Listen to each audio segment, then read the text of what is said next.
There you go. Good.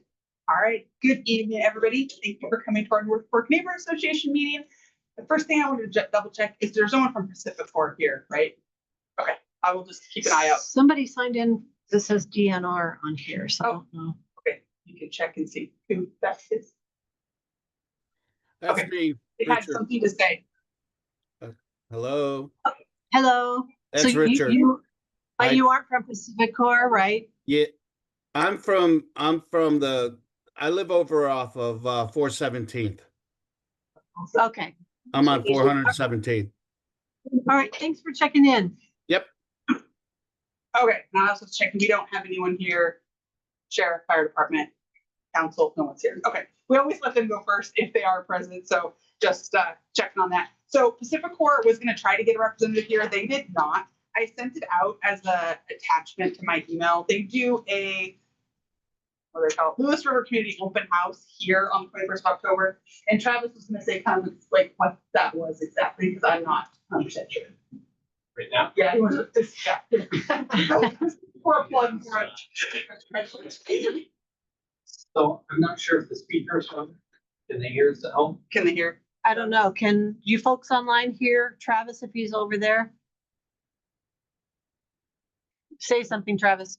So the Pacific Core has an annual meeting as part of their dam relicensing program. And so they just do an open house to answer your questions, to talk about the resources, where to find stuff on their website. Because they have an announcement network that gives you notifications, whether it's emails or messages on your phone that let you know when they're spilling water over the dam. Because it could cause, anywhere from a foot to 11 feet to potentially more rise in the river level. So that's kind of the information that they make available and talk about how they manage the dam and the water. So anyway, so we are having a meeting the 21st of next month. yes, and it's here. I will double check. I have it written down. So yeah, it's the 21st, and it's the postcard doesn't. It's from 6 to 7:30. So it's a Tuesday. Yeah, in this room. Have you heard anything if the new administration's affected funding or anything to the Pacific Corp on just the resources and staffing for that dam? I have not heard anything. No. And the only thing that they contacted me about was this. Okay. So it's their open house. So that could be a question. So They had previously discussed having a meeting at the dam. Is that still under consideration? I don't know. I had not heard that. I'm sorry, I didn't At a have. previous meeting, they had talked about having a meeting at the actual dam so we could see the dam. I don't know. Yeah. I'll check on it and send the information to Evie so that she can send it out to you. If you've signed up on the email list, Yeah. then she'll be able to send it out to you. Thank you. So I think the next thing on our agenda was the library. I'm gonna update from the library.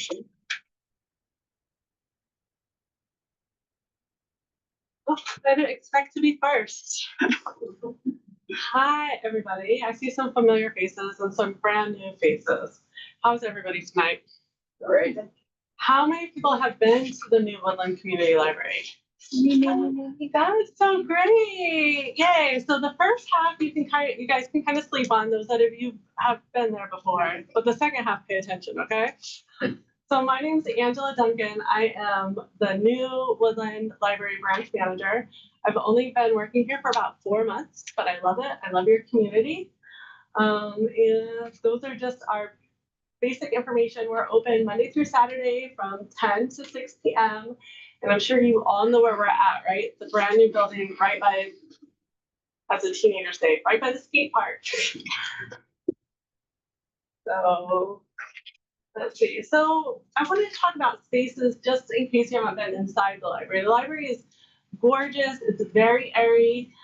Some spaces that we have available for you to book are our big community room. You can see that to the right on this slide here. That meeting space holds a capacity of 147, but it's most comfortable with about 50 people in there. So it'd be great for a meeting like this, just saying. Our next spaces, if you want to give me the next slide, please. I guess I should me sit there for you. We also have some smaller study rooms available. So if you need to study or if you need a very private meeting area, these seat 1 to 4 people. You can always go on the library's website and book either one at fvrl.com. Right, see the next one. Our children's room, if you haven't been in our children's room, please just go in there and be amazed. It's a gorgeous space. Everything in there is mobile and can move around. And we have this gorgeous art display on the ceiling called the Phonic Bloom. Okay, so the next space that I really love is the courtyard. How many people have been out into the courtyard? Yeah, so we had some great events there this summer, including Reptile Man. We squished 400 people into that courtyard so they could look at snakes and turtles and lizards. And I don't know, I didn't watch. I don't like reptiles. We have a small computer area. If you have a library card, you get $1 of free printing per week. So come in and use our ink, our printer, our hardware, and our software. Also, of course, free Wi-Fi. You don't need a library card to do that. We have a teen room. That's them on the bottom there having a great time playing their Nintendo Switch. So if you have teens, we have a whole space for them. There's a couple computers in there, a Nintendo Switch, and then their teen collection in there. So they can find their books, their magazines, everything right in there. And then we have the Friends bookstore, which some of the friends are here tonight. It is an amazing space we have there. And if you ever just need a book to, you know, if you ever just feel the need to buy books, which I do often, come check out the Friends of the Library bookstore. The Friends of the Library do amazing things for this community, not only for the library. I'm sure you all know that they raised hundreds of thousands of dollars for our new building. They continue to pour resources into that library, into programs, into people, into materials. So I can't thank them enough. Library card benefits. I hope you all have a library card, but in case you're still on the edge, should I get one or should I not? We are just going to talk about what you can check out at the library, those resources that you can access from home, and of course, our programs. So everybody should know that you can still check out books at the library, right? I think you skipped one slide. Oops, That's sorry. okay. Did that go? Let's go backwards. It's going all over the place. I should be back. There you go. Oh, more back. Way back.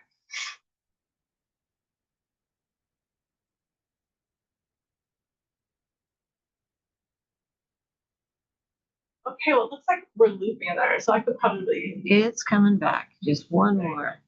There you go. So for people that like books still, like me, like the physical copy, of course, you can come check out books. We also have a huge collection of audiobooks on CD, board games. Right now we have a lot of board games for all ages, and magazines.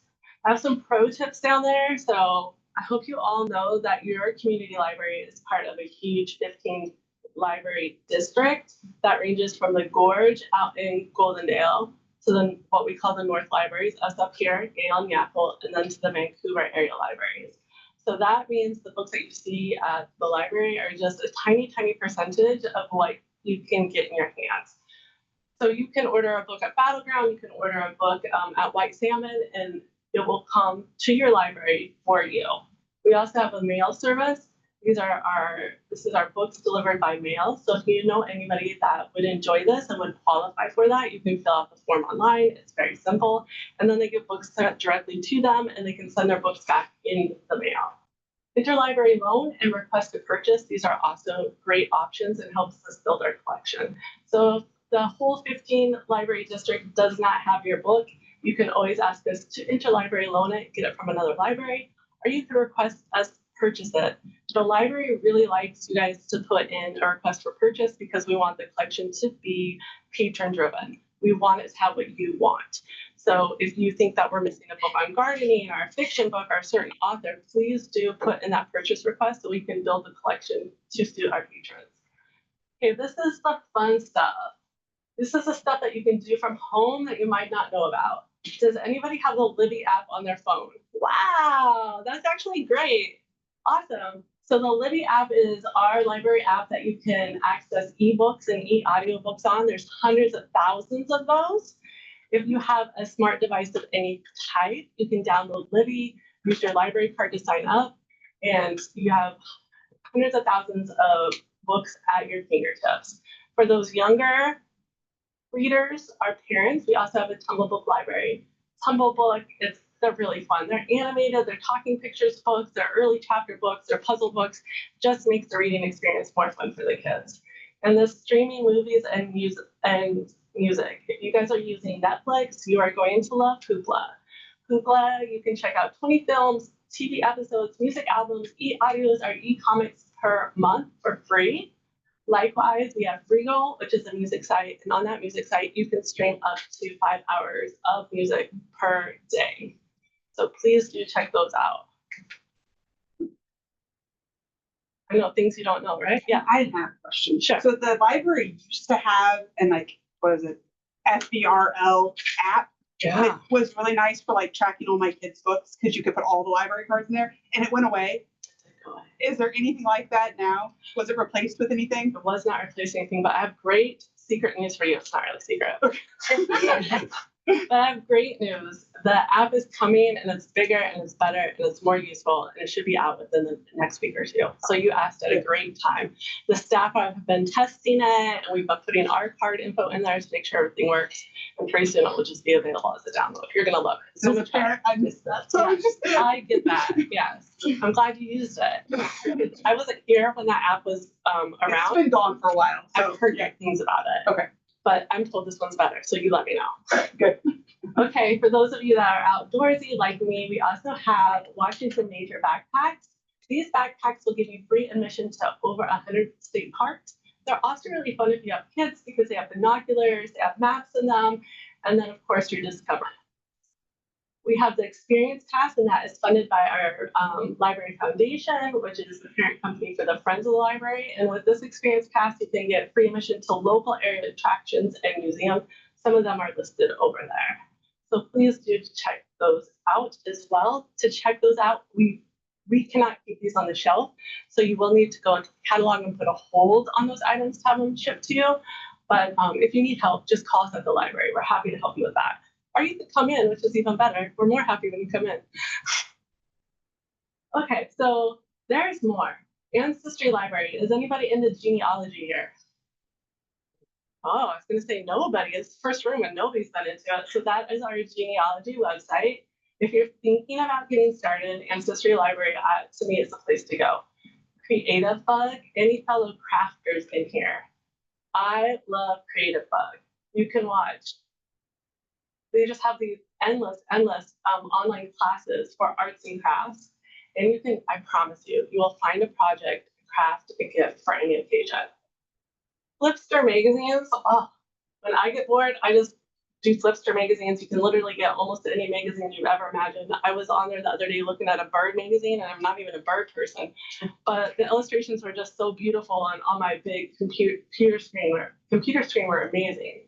So Flipster's on there. Brain Fuse, if any of you have kids, grandkids, or if you're continuing education yourself, that's our live tutoring student support. They can do almost anything on Brain Fuse. And Mango has been so much fun for me. You can learn over 70 world languages. Do any of you speak another language? I do not. I know Vivian does. I get this question all the time about Mango. What about American Sign Language? Yep, you can learn that there too. All right, you guys are an easy class. Okay. Our programs. This is probably my favorite thing we do at the library. Has anybody been to a program at the library? The new building. Awesome. Okay, so for our programs, I always tell everybody there's no need to have a library card. I understand people don't for various reasons. But if you see a program or an event online, or you hear about one, or you picked up the fancy news and events booklets, you can just come on in and go to a program. The big programs that we have at the Woodland Library are the Master Gardener series. It's very popular. The adult book group is very popular. Family story time and family movie night, great for the kids and the parents. Crafts for all ages. We have an art chat that a lot of people like. And today we just did a 3D printing class. So if you have anybody that's interested in 3D printing, getting certified, or just learning how to do it, we have those classes too, and they're a lot of fun. It kind of breaks my brain. It's too much for me to handle, but I like watching other people learn how to do it. So October happenings, please save the date on October 11th. I think I've heard some people in here already talk about the fall seed and plant swap. That's from 10 to 12. Bring your seeds, bring your plants, and have a good time. October 17th, we're doing a book page fall rustic leaf craft. Every time I practice this, I said it wrong, so I got it right that time. That's from 3:30 to 5 p.m. That is an adult craft. I like to highlight that because so many times people just think we have the crafting for the kids, but we have a huge crafting community in Woodland. So please, if you're interested, do come to that. The adult book group has about 15 active members in it, and if you're interested, we let you borrow a book each month. You just come in and say, I want to come to the book club next month. We give you the book, and then we meet on a Monday. I think it's the third Monday of every month. So in October, it will be the 20th. And from 11 to 12:30, we discuss the book, and then you can pick up your next book. I've been in a lot of book groups. This is a lively book group. So if you're looking for somebody to maybe disagree with how much you love the book, if you want to fight for your book, this is a book group to do it in. I take reading very seriously. And then October 24th through 25th is the Friends of the Library book sale. Please tell me everybody in this room has been to one. I'm not even going to ask you because they are epic and so amazing. It's just tables and tables and tables and tables of books, all genres, all interests, all ages. You will definitely walk away with at least a bag or two because as much as you can stuff in one bag, it's only $8. So that's a deal. And I see people the books are overflowing and we love it, right? It's the best. Is that it? That might be it. You guys are no, only one question. That's it. So again, please make sure to come by and say hi to me. Do you guys have any questions for me before I leave? This was the easiest presentation I've done in this position. You guys are amazing. Thank you so much. If you ever just want to come in and talk books, you know where to find me. Thank you. Thank you. I think Travis, you are up next with our Exit 21 update. Can you pull up the city's website by any chance? Let's find out. She's gonna navigate us there and show us how to find things. Or you're gonna show us how to find things.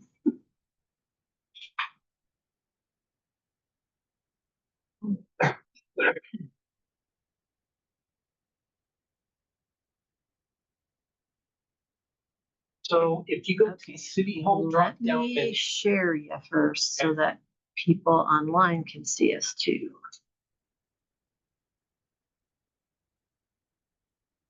There we go. the City Hall drop down menu. The middle column at the bottom is planning projects. And this is a map-based page of all of the projects that are currently ongoing in the city. And so if you're looking for a project or you see construction out there and you want to know what's going on, this is helpful. In the bottom, you see the number 7. If it's anything associated with the city, the address I pin it to is City Hall. So there are not 7 development projects at City Hall. Those are just 7 cases. So if you click on that number 7 for me, and click on City Hall, which is the bottom right one there. There you go. This one right here? Yep. So each of those pins represent a project page on the right. So if you scroll up just a bit, you'll see the city comprehensive plan page. So if you click on that green,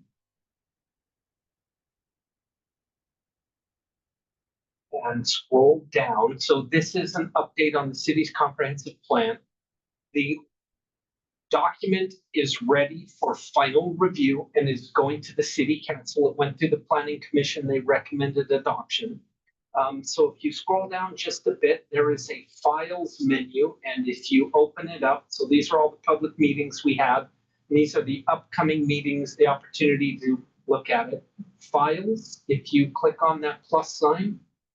So the actual documents are available for public review, and it's about 278 pages. So start reading it tonight when you get home. So you have a chance to take a look at everything that's going on, but it's essentially the city's 20-year growth plan, and it is currently available. So I wanted to show you how. And that's going to be this very top one, right? Yep. Now, if you scroll back up to the top of this page, on the right-hand side, it'll ask you to go to view all projects again. And if you click on exit 21, there's a pin on exit 21 there. It's actually part of the 3 on the right-hand side. Yep, there. And right in the middle of exit 21. And if you click on our exit 21 project page, there is a new set of drawings for exit 21 under the files again.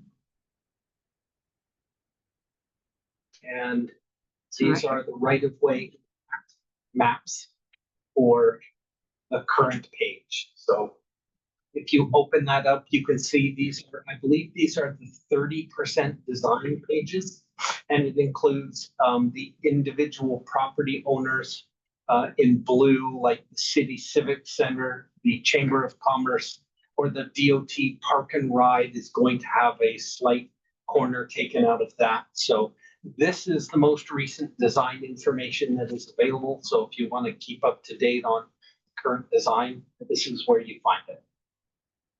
So then there's close-ups to each individual property and how it's affected, where the curb lines are going to be and where the new sidewalks and crosswalks are going to be. So it's all available on our project page. If you have any questions about anything that's going on in the city, give me a call at City Hall and I can walk you through. But if it's happening, chances are it's on this page. And there is a project page for the mining project, which kind of caused you to coalesce. And it hasn't been updated forever because there hasn't been any activity on it. So if you're wanting to keep your ear to that ground, it's on the website. As soon as I find something out, I update my page. So Is there a Gantt chart or timeline for the exit 21 project? So there is not officially, the design is at the stage where we are completing the environmental aspects, and it will go to Washington, D.C. for the National Marine Fisheries Services, the NMFS, and they will do a biological assessment, and essentially Washington, D.C. does an assessment to find out whether this project will have negative impacts on the salmon in the Lewis River. And that generally takes about 2 years. And so we think they're going to get the document submitted next summer, and then it'll sit in limbo for 2 years. And then once that's done, if we get the go ahead, we will start moving into the final design and the bid process.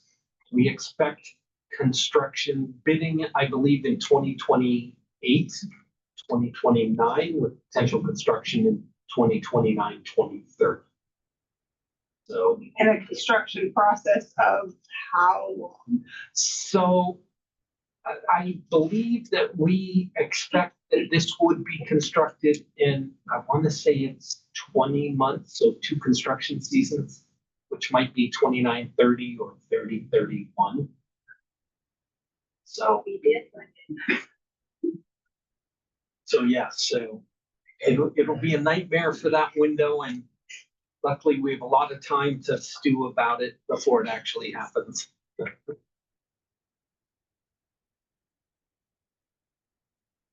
Any other questions? Where on there does Hayes Road come out? Didn't have this. On the CCJ on the right. Yep, the bridge, which is just off of the So the AM, PM, it'll actually be pulled away from the AM, PM, and they'll have a lot of open grass area in front of them where the CC street currently is. But we eliminate those two street lights that are like right on top of each other. Yep. So they'll be combined into a four-way, instead of four-way intersection, it becomes a 5-leg roundabout. And it has, both of the designs that we're looking at include slip lanes, which basically means if you're going over into Clark County on the Hayes Road, as you come on the off-ramp, you will be able to bypass the roundabout completely. Got that little skinny. Yep, Yeah. that's the skinny part right there. And then also everybody from the bottoms who's on Lake Shore by the library, you'll be able to do a slip lane and get onto the off ramp or onto the on ramp going south without having to go through the roundabout. So they're figuring out ways to eliminate as many movements through the intersection as we can. How many lanes is in the roundabout? So it would be a double wide on both of the two main ones. And then the smaller one by the library will be a single lane, but it doesn't have the same capacity demands that the Atlantic and Pacific intersections do.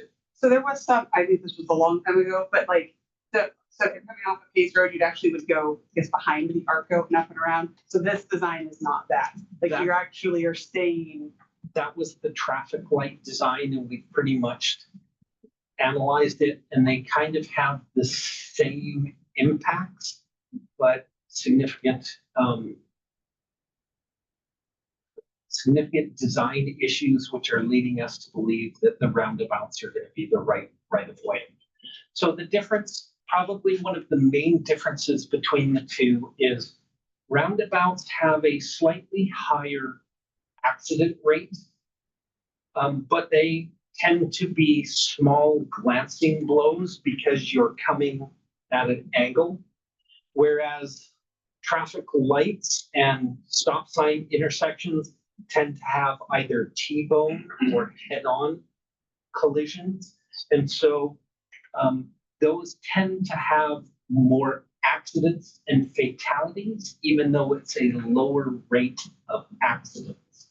So that's kind of one of the big issues that we're dealing with here. Also, with roundabouts, as pedestrians are working their way through the intersection, it tends to be safer and it tends to disrupt traffic less.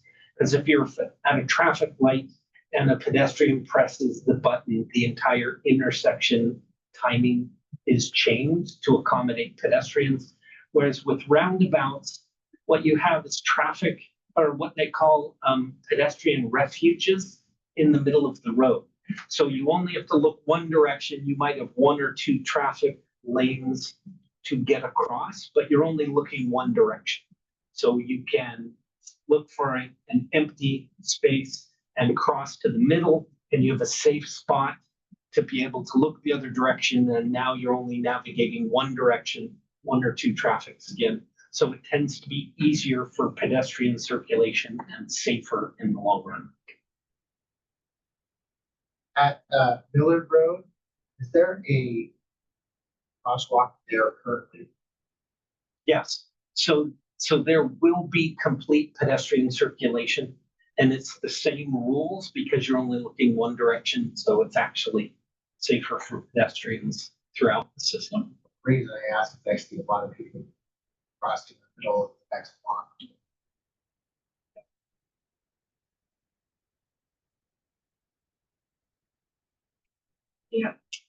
Question I have about the roundabouts, I'm assuming that they're gonna be pretty much at the existing grade of the roadways right now.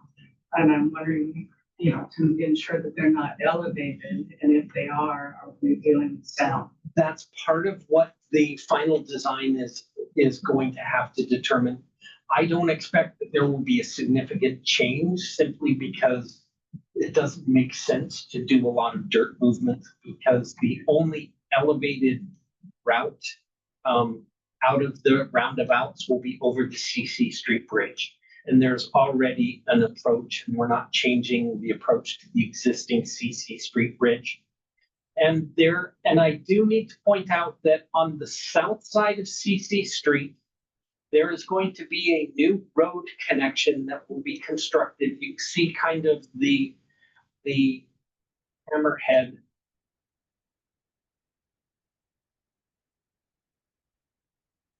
right here in this location. So it's actually going to wind up aligning with this road, but that's not going to connect. That's like 12 feet down, and we're not building that ramp up. That was being considered for the lights, but in this case, the development on the south side of the townhomes on the south side of CC Street are going to build a new intersection, and that's why you see that funky little intersection there. Because eventually there will be a street down to the townhomes and the wastewater treatment plant. And that is a commercial parcel at the intersection there. So Are the townhomes still in like process, or is that approved? it has been approved. How many townhomes are going in there? 37, 39. So there won't be a light or anything going out onto There will CC not Street? be. There'll be a stop sign. And So, but CC Street won't stop? no, like, yeah. It'll just be, they have to stop to get out onto CC Street? Yes. So they'll be turning left and turning right from the stop sign. And then that'll go into the, like, the wastewater treatment plant, the airport and all that, and funnel in that way? Yeah. How So many again did you say? 30. 30, I want to say 39, 37, something like that. They will probably start building next summer. I think they're working on the design for the road approach at this point. Do you know who the builder is?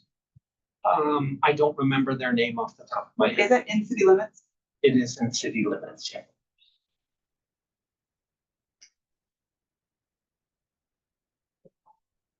And that commercial lot there on the corner, it is highway commercial, so it could end up being like a commercial retail sales, or it could be a restaurant, it could be a fast food. How big of a lot is that there? I want to say it's like 12,000 square feet. So it's not huge, but it's big enough for a commercial path. And they'll only have one way out. Yes. And they may have to construct like a decel lane for turning right. But that's, Oh, on CC Street to get in? yeah. So it would take them out of the traffic.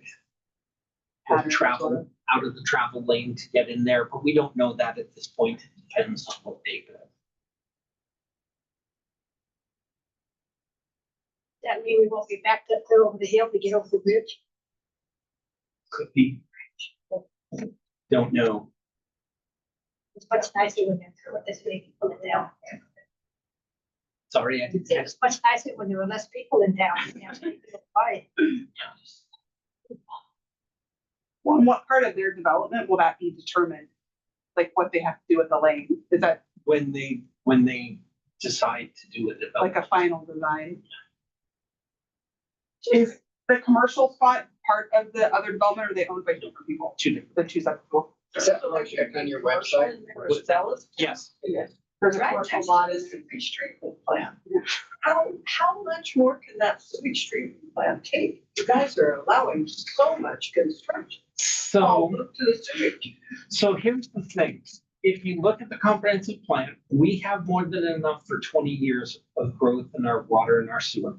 So we have a ton of capacity in both systems, provided we do the construction projects to keep it going. With everything in urban planning, everything is designed to last to a different point. So, for example, our sewer system, it's gravity fed to a pump station, and then the pump station pumps it to a daisy chain of additional stations that comes to that intersection right by the AM/PM. You'll notice that there is a giant pump station right there, and it is very deep, but at some point we might need to increase those pumps, at which point the capacity is fine. Until you get up by Walmart, there might be a point where there's not enough capacity in that pump station So you fix that, and once that's fixed, well, it goes from a 12-inch pipe to an 8-inch pipe to a 12-inch pipe. So at some point, we're gonna have to get in there and fix that pipe to a 12-inch. So now it's no longer fading, and then you get to the wastewater treatment plant. But there's plenty of capacity at the plant for more than our 20 years growth. Now that is contingent on a couple logical things. And that is, it's like the water system. It's designed with capacity for future growth. And then at some point, you're going to have to fix something or increase something. So it's always a moving target, because it might be pipe sizes, it might be storage sizes. But we just built a new storage facility. So our new reservoir is online. We can now store a lot more water. And so at some point, there might be issues of pressure in that there's more water at the top of the hill pushing into the pipe. So we might have to do some pressure reducing zonings or distribution pipe changes that will regulate it throughout the community for fire flow, that kind of stuff. So it's always kind of a game of whack-a-mole. But what's important is we understand how the system is designed for capacity, and we know when certain things are going to need to be fixed. And that is contingent upon development that comes in the door. Because if we get a Coca-Cola bottling company up there by Walmart, they're going to need a ton of water, in which case the system may not be able to handle it. A, do we have enough water? Probably not. So they're not going to build there if we don't have the water. And at the same time, if they have to build $20 million worth of improvements to the water system, they would pay for that. It wouldn't be a ratepayer responsibility. So all of that is part of the development process. And people call me all the time and I tell them, yeah, we only have 3 million gallons a day in water rights from the Lewis River. And Coca-Cola can't come here and bottle soda because they need 8,000 gallons or 8 million gallons. They just keep looking and keep calling different cities. So that kind of stuff is part of their research for siting. But yeah, so we project that there's going to be enough water and sewer, and we have money set aside in the wastewater or the sewer fund for expansion of the plant if and when we need it. Pump stations, it's built into the rates, and we have money set aside for that. So rather than borrowing to build stuff, we have savings and we look for developer contributions. They pay their fair share before they ever even get approval. On the non-apartments, those are road. How high, how big are those pipes? Are they like 12 inches, 8 inches? That I know it's not. So I don't remember those numbers off the top of my head, but they did have to replace pipes that are in the Lewis River Road for future expansion. So that was part of their responsibility. And then something tells me that they are very close to doing the actual road improvements, because now that they've done the connections underneath the road, that's kind of some of the stuff they need to get done before they build the road. Because once they build the road improvements, they can't get in there and do the water lines after the fact. So I want to say I think they're getting ready to do the frontage improvements on Lewis River pretty quick.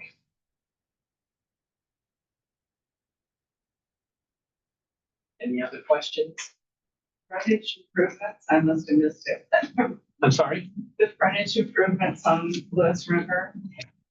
Those are shown on the plan. So if you get to that map and there's drawings just like this, which tells you, so they're doing widening the lane. So actually, if you go north and there's a new subdivision almost up near the school where they have like a whole extra lane and it's got the yellow striping on it, that's the road size that they are going to build.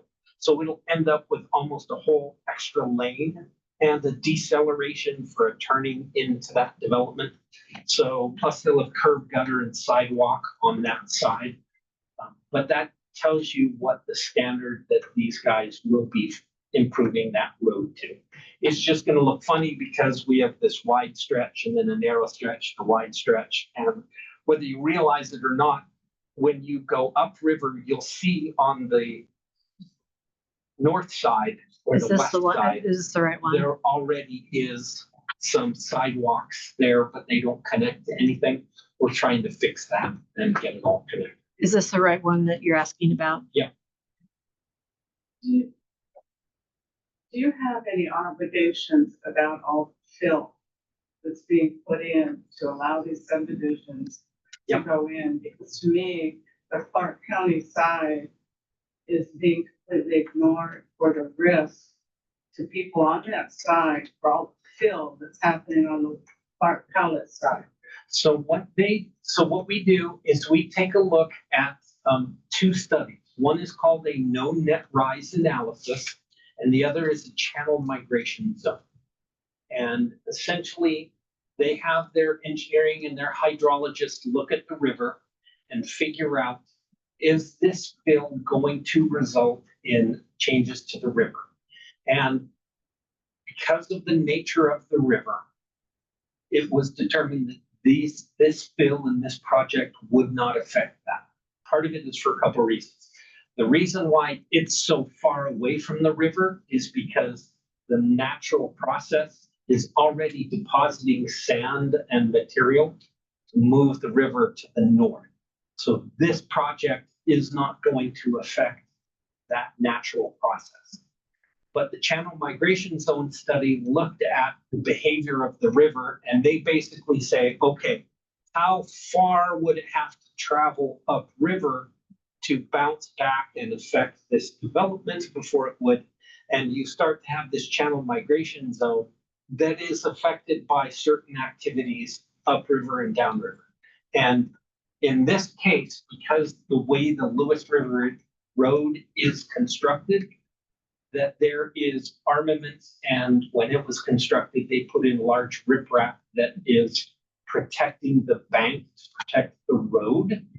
And so it's more likely that 100 years ago or decades and decades ago, that armoring decision is probably what's causing the river to move now, as opposed to how it's going to move in the future. So if the Department of Transportation were to abandon Lewis River Road and Lewis River Road were to erode into the river, it would change the direction of the river, in which case it might start to get into the city of Woodland on the other side. But that would require the Department of Transportation making a major decision that would abandon that. So there's a lot of forces, and yes, we look at them. So you said who is it who's doing studies? Is it the developer that's hiring an engineer to do Yes. these wetland studies, each developer? Yep, and then it is reviewed by the city's engineer and in concert with FEMA and a consultant that FEMA has in Seattle. So it's not just reviewed by me, it's actually reviewed by engineers who look at the modeling and determine, is it likely that that fill is going to affect the channel migration of the river? The answer to that is no. And then the net rise analysis looks at where the placement of fill and where the removal of material, how is that going to affect flood characteristics? And the flood characteristics have to essentially determine that there's going to be no net rise to neighbors. And that study was done, and it will not affect the characteristics of the river. I guess my concern about that is at a previous meeting having to do with the apartments that are going in along close to Insall Road along the Lewis River Highway. That, that the fill that was moving up towards the road was coming from the site itself. Yep. But I noticed truckload after truckload after truckload coming off the I-5 of fill and going directly to that site. So it wasn't all coming off of that site. So part of what happened is they dug a big hole, and the hole and the pile are equal in volume, theoretically. So Once they dug that hole, what they realized when they moved it into the footprint of the lots, and that is as they compacted it, the material compacted almost 40% more than the engineer expected. So what that meant is you have a hole the size of a bathtub and you take that material and you pile it up over here. Once you compact it, it's not equal in capacity. So what they did is they brought in some additional material and their engineer analyzed, once that pile is there, is it going to offset the amount of material? The answer to that was yes. Then what they did is they started modeling what is going to happen to that hole. Will it have negative effects to the flood if a flood would occur? And they actually determined that leaving the hole would have negative effects. So they started working to balance the effects of that hole, because as the flood water comes in and it hits that, it's going to start a road where it goes into the hole. So it would start to migrate upriver.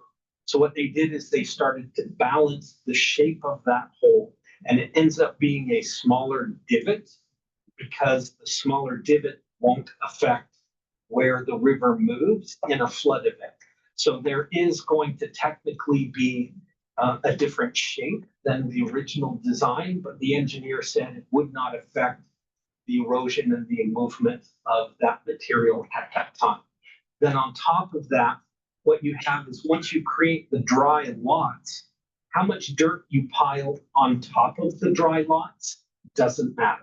So the houses could end up being 6 inches above the flood stage, or they could be 6 feet above the flood stage. It won't affect how the flood water occurs.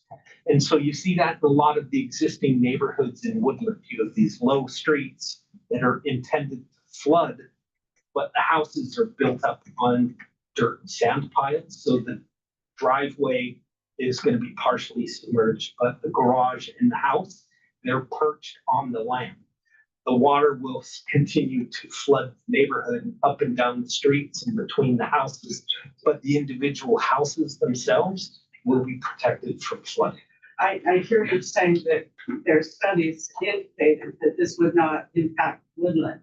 My concern is that you're in boundaries. You're at county boundaries, and people on the other side of that river are not Woodland.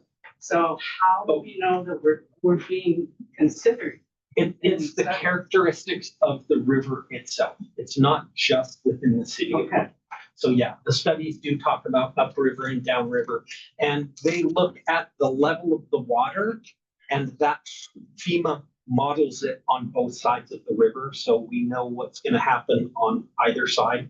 And as a matter of fact, our flood map includes Cowlitz County and Clark County because we use the state or the FEMA maps that are developed for both jurisdictions. So yeah, so it is, we look at both Clark County and Cowlitz County impacts. Were you here at the 1996 flood? I was not. We were. I didn't come until 99. We were, that where there's the non-apartment store. Yeah. That was completely underwater. Lewis River was in, Lewis River Road was underwater. The seawall was up, protected the city, the town of, that got it, Gun Club Road. Yeah. Yeah, and there has been a lot of development both in the city upriver and in the county upriver. And there is the Pacific Core meeting that is coming up to talk about the dam management.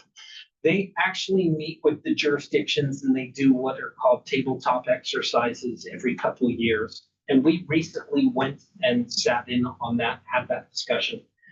And part of what they bring up that's really interesting, and that is in 96, since 96, there's been a lot of improved computing capabilities. And so not only in weather prediction, but also in the modeling of characteristics of their reservoirs and their flood control abilities. A lot of that has advanced so much since 1996. They can predict farther ahead what's going to happen, and they can model that, and they can draw down their various reservoirs to manipulate, because they now have much more accurate idea of how much water they can store and when to release it farther in advance. So they have a mandate to not only retain as much as possible to make power, but they also have that flooding responsibility. So they are confident that with improvements in computing, that it's less likely to occur. Because what happened is that was kind of the perfect storm of upriver rain and then of watershed rain. And then it kind of, they thought they had the storage capacity, and then they had kind of a low watershed rain event. And when they thought they would have capacity in their bottom reservoir, they didn't. And so they ended up having to do a large release, which is why that flood occurred. But at this point, they think with modeling, the chances of that are much lower. Now, what's low and what's acceptable, I'll leave you to ask them about that on the 21st. Well, hopefully it lowers our flood insurance then eventually, right? Yes, theoretically it should, right? That's nuts right now. When if you look at dam control, 'cause I lived in Vernonia, the 96 flood and the 2007 flood, and there is no dam control. Like there's no control on any of the rivers out there, which is why it flooded in 2007 and you guys didn't flood here, was because there was even then, only 9 years later, better control of all of that kind of stuff. So if you look at like the flood cycles and how certain areas have flooded, it does make a difference to have better computations of those things. And one of the things you will find out at that meeting on the 21st is how to get on their noticing system. Because somehow I mistakenly signed up for it, and I get stuff all the time that says, yes, the water river will be rising 6 inches because we're releasing water. And it's like, yeah, okay, it's 1 o'clock in the morning on a Saturday. I don't need to know. But, you know, if I was in a tent on the side of the river, that might be important. But it's, So a concern, we've got houses that came really close to flooding and the 96 flood, and some houses did flood. And they're close to the new construction sites, and the new construction sites add a lot of fill, right? And we confirmed it. I know you're talking about the packing, but it doesn't make sense because when you remove it from the earth, it's packed. And you pull it out, it's unpacked. So adding dirt adds volume, right? And now that water has to get displaced. So now the existing homes have higher risk every time you're allowing new construction to raise the ground level.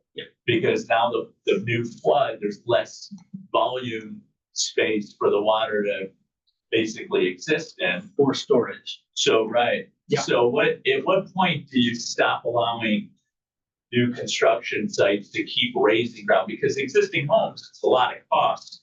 Where to come in and dump some dirt and then build on it's a lot easier. So the people who have homes are at the mercy of the city. Yeah. So the thing to bear in mind, and that is FEMA identifies the floodway. And the floodway is that imaginary line where if you built dike or you built walls, like think of the Los Angeles River, where you have sheer walls that might be 30 feet tall, that the river, a 100-year flood event will fill that channel, but not top the channel. So Woodland has that same line. And if we were enterprising, we could fill or we could build walls along that line to the flood level, which is essentially kind of the 96 flood level. That is the equivalent of the flood wall that's by Gorig and by the cemetery there. That's what that line represents. So until all of the area in the floodplain is filled to the top of that wall is theoretically what FEMA would consider a worst case scenario. So we are not looking at that. We are simply looking at, will it affect anybody within the floodplain up to 1/100th of an inch, or sorry, 1/100th of a foot. And that's the limit that we look at them. So theoretically, if you're on the other side of the river looking at Woodland, that fill would affect you less than 1/100th of a foot, which is the standard. And it may be the 1/100th of a foot that makes all the difference, but that's the standard that the city would use to. And especially for the city of Woodland, like for example, the Lewis River Road, the majority of the flooding on the north side of Lewis River Road is actually drainage from the hills. It's not actually Lewis River flooding. So the floodway is designed to convey the flood water. The floodplain is more of a storage. So if you think of it, if you're in the floodway, that's where the flow of the water will occur. In the floodplain, the water will come up and come down, but generally like up Insel Road, up Gun Club Road and Hayes Road, there is not going to be a significant conveyance of water down there. It's more of a flushing in and out, up and down, because it doesn't have the flood, the significant flow that comes with the floodway.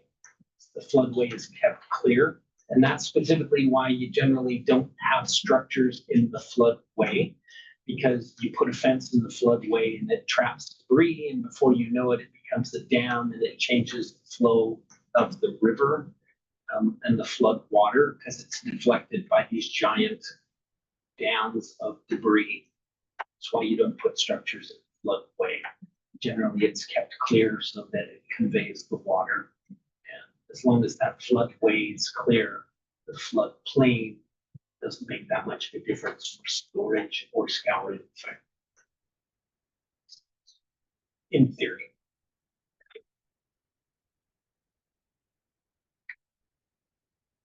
A lot of these places that flooded back 70 years ago, there were swamps.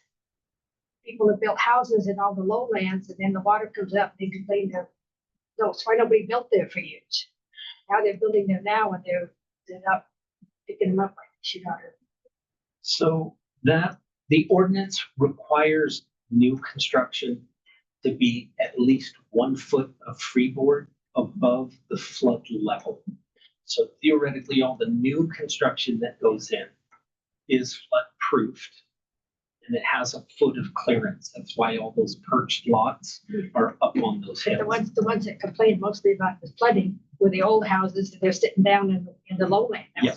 And unfortunately, even if you denied people their property rights to develop, it wouldn't change those situations because they were already in the flood danger. That's what FEMA's flood insurance is for. And FEMA has kind of come to the conclusion that they will only cover flood damage. I believe it's 3 times before they will no longer offer flood insurance. So if you've been flooded twice, you need to consider raising your home because the next time you might be out of luck. Above floodplain, no fees. Yeah. But part of that is it's kind of the cool math of the statistics and the beam counters. You're not going to get past them in the long run, no matter how historic your house is. So there's some comments about the seawall in the chat, and I know sometime between 2006 and 2010, they did find all the pieces of the seawall and do an exercise and put it together. I don't know if they have done anything with that since then. So we regularly, and I have videos, so if you ever want to come to City Hall, you can see some videos of how they do it, but they have material stationed around town, and it includes I-beams that go in those little holes that you see on the road. There's a metal cap. They take that metal cap out, they stick an I-beam down in there, and then they put railroad ties between the I-beams. And then they throw a tarp over it, and they anchor the tarp with sandbags, and that essentially erects the structure. So if you ever drive by it, you take a look, especially the driveway cuts that are there. you can see that there's I-beam slots on the wall itself. They just forklift in railroad ties and seal it. And I have videos of it. We do it regularly with the Diking district. They have all the material and they have all the training, and they train city staff repeatedly. That's good, because when the flood in '96 happened, they couldn't find where it all flooded.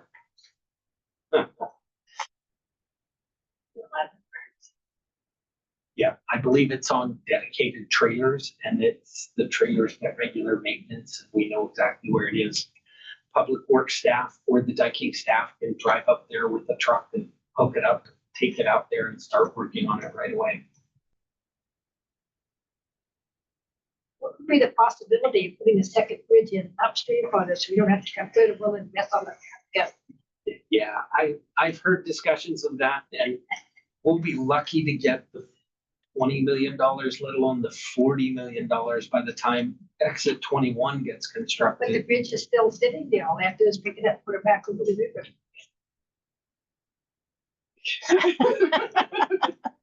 You get that on the state radar, and I will create a project page and keep everybody up to date. Yes, I have heard that, just like I've heard that Woodland Bottoms over to St. Helens is the future Columbia River crossing. If that ever occurs, I'll That's a little I'll bit- let you know.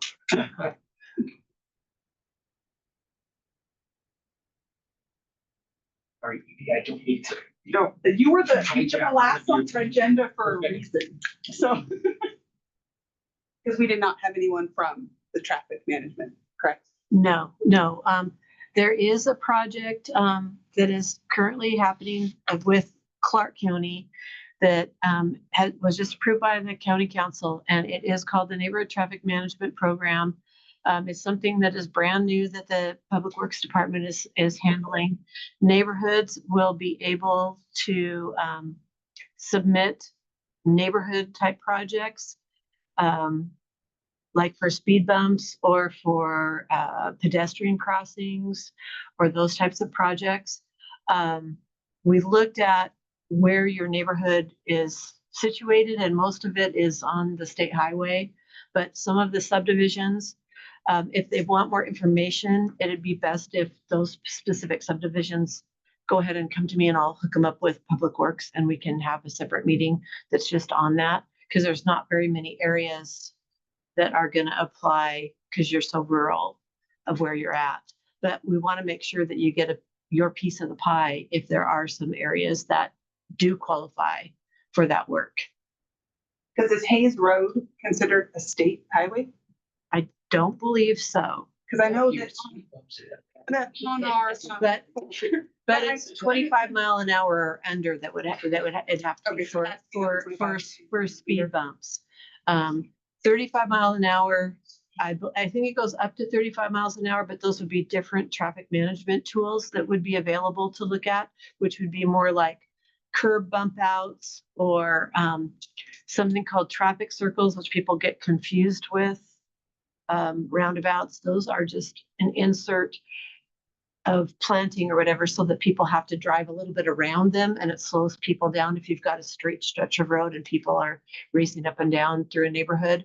But the purpose of it is mainly for roads and areas that have traffic cutting through them, and you have a speeding problem that isn't getting addressed or fixed with having the sheriff come out and give tickets.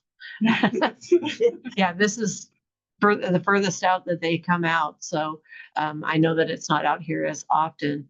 But some of those areas also might be eligible for permanent flashing speed signs as well. So if you all want to get together and determine what some areas are that you want to look at, let me know, and we'll have a separate meeting for that, because I think that if you do have areas that are interested in that, we probably are going to want to dial into how much is that going to cost, and is that a viable project? And then let's get the paperwork done at that meeting so that we can get you submitted. The timeline for submitting the proposals from neighborhoods is going to be between January and March of next year. The website for the project that has the applications on it will be up on the Clark County website and on Public Works in November. I see somebody's sent something in the chat. Thing I know that was in the neighborhood south of us, which is, I always get their name wrong, East Fork Rural Hills. I don't know if you would know. They had put in, which was before this, but they did like a flashing stop sign because they had stop sign runners, which isn't really speed, but is also traffic control. So if there's any of those that might not necessarily be speed driven, but safety driven, that might also qualify. I don't know if those would like qualify for that. But even though that's not. That was something else that it was on the list too, was potentials for, and I'm sorry, I don't know technical terms because I'm not in Public Works, but the little bumpity bump things they put in before you're coming up to a stop sign, so that you hit them and your car goes da-da-da-da-da before the stop sign. Those would be something that you could ask for as well. If there's Calming. traffic calming bumps. Calming techniques. Oh. It's basically little changes to the road system that cause people to take their foot off the gas and try to figure out, okay, what's going on here. So like you see that in downtown Woodland on Davidson, they have the textured crossings and the plant bump outs. Those are all traffic calming techniques because people get nervous when the road narrows or when they see a change in pavements. And there was one other technique on some of the faster roads, which I don't understand how it works or why it works, but there's, you'll sometimes see lines on the side of the road and they start getting closer together as you're driving along. It's an optical illusion to the driver that you're driving faster, and they've proven that it slows people down 3 to 5 miles an hour. Because they have the illusion that they're driving faster. And so there may be some sections of road that they could put in some of that striping for you. Well, 3 to 5 miles an hour, if you're in 25 mile an hour zone, that's actually a pretty significant decrease. Or even a 35 mile an hour zone is a pretty significant decrease. So I do see the notice in the chat, and I will make a note to Sheriff Horch of this section in the area. Are you talking about just I guess it would be Hayes Road? I'm asking the person on the chat, would it be Hayes Road that you need more enforcement on, in the lower part or the higher part? If they ran it almost 100 miles an hour in front of my place, in the tree farm on. The guy smacked into a car and you figured he was doing about 90 miles an hour, motorcycle. And it's on Hayes Road? Yes. So the lower area. That's terrible. Yeah, it's off, and it Almost killed twice. double yellow lines speeding that thing, corners speeding that thing, they passed everywhere. Okay, got it. I'll make sure that I send an email to Sheriff Horch and the traffic enforcement commander tomorrow so that they can take a look at that. It's up there by you. It is 50 out there by you guys. 50. It's 50. It shouldn't be, but it is. That's what always said when you went over the bridge, it was 25 and then it immediately jumped to 50 because people freaking race. And that's the North Fork Elementary School. I'm fearful I'm gonna get rear-ended since there's enough shoulder for people to swerve around you. But that's assuming the person behind them isn't on their cell phone texting. They're not gonna ram you. I mean, can we go from 25 to 40 or something a little more reasonable there? Like how do we revisit that situation? What's hard is when you come over the hill and they stop for their driveway, and you come over there, there they are, what, 50, over that hill. I don't know if they're going to do any reviews about lowering speed limits, and there's a whole lot of engineering things that are associated with that, of what the road classification is, because depending on the road classification, the speed limit has to be between X and Y. So I'll have to ask about that area to find out if there's. Just for clarification, right, coming off CC Street Bridge past like Old Pacific Highway, like that first quarter there. Okay. Yeah, they do have a lot there. It jumps from 25 to 50 and people are immediately going 50 and it's crazy. And the traffic. Because you come up over that hill and if someone stops, it is. I will ask about that area because he did mention at the last neighborhood meeting that I was at about the possibility of asking for speed limit decreases. So I'll see if that would apply to this particular road. And if it does, that would not be something that would be a cost expense other than changing the signs. Right, yeah. And so, so it may be something, And now, what's it gonna do to change the speed limit? You need somebody out there to catch you. yeah, that is an issue, definitely. So I will have send an email to the sheriff as well. But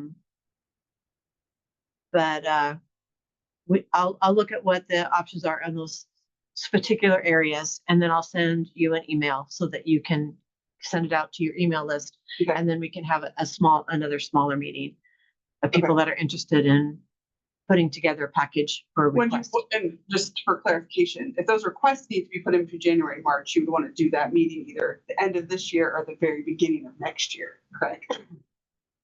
Because those requests have to go in the very first part of next year. The timeline is going to be to submit them before March of next year. They're going to do an assessment, and they have a $250,000 bucket of money to distribute on these different projects. So they're going to assess them based on safety and on all the submissions that have been put in, and then they'll prioritize them, and then they'll pay as many as they can until the money runs out. And they will schedule construction starting in summer of next year, and they hope to be done with all the construction projects by the end of next year. The cycle will then start again, and you'll be able to ask again the start of 2027, as long as the budgeting is approved in the budget cycle the next year. So like, let's just, for instance, we wanted to do, okay, we want to submit for a speed zone reduction, like speed limit reduction on that area. We would need to meet again to sort of hammer that out, like Yes, and December, January. Does that make sense? Yes, Okay. and that could just be a Zoom meeting too, if you wanted to do it, just a Zoom meeting, so that people didn't have to travel in. Right, just to to be downtown. affected by that. Okay. Yep. And just people that are interested could sign on, because it'd need to be a committee of who's going to work on that paperwork. Okay. Thank you. Does anybody have any other questions, Travis? I don't think we did not have anything else on our agenda, so unless there's any other general questions. What about that one there? Oh, did you get that, Marley?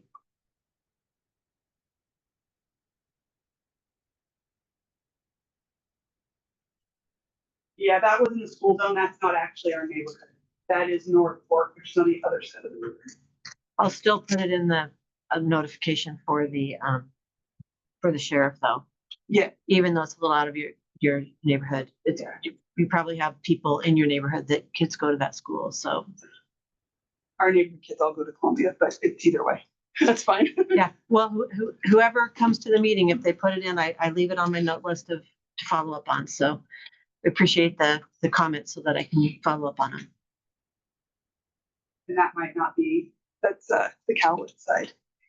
So that wouldn't. It is on the Cowlitz side? Yeah, North Fork is on the Cowlitz side of the river. Oh, that might be, So that would be not be Porch. That would be the Cowlitz side.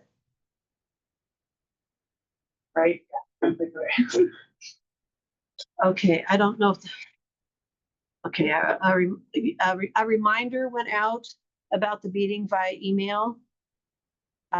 So Pat, I don't know if you're still on the email list or not. That would, I would send an email to Evie. And what is your email address? Forkneighborhood@gmail is the neighborhood email address. And I did get like 3 or 4 that bounced back. But I don't know who they were. There was not a name attached to them, it was just a email.